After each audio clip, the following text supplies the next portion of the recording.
1912 April 14 Titanic మునిగిపోయి 1500 మంది ప్రజలు చనిపోయిన రోజు. కానీ ఒక షిప్ కెప్టెన్ తలుచుకుంటే ఆ ప్రమాదాన్ని ఆపేవాడు.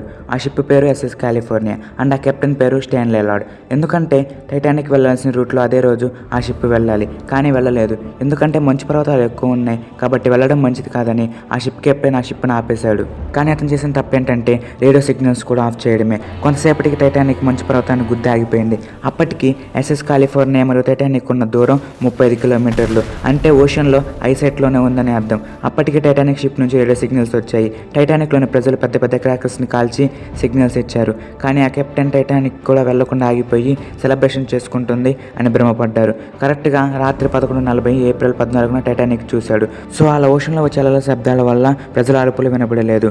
అలా టైటానిక్ 2:20కి పూర్తిగా మునిగిపోయింది. ఆ కెప్టెన్ బయటకు వచ్చేస్తే టైటానిక్ లేదు, ఎందుకంటే అది అప్పటికి మునిగిపోయింది. ఇలాంటి మంచి మిస్టీరియస్ వీడియోస్ కోసం మన ఛానల్ వెంటనే సబ్స్క్రైబ్ చేసుకోండి.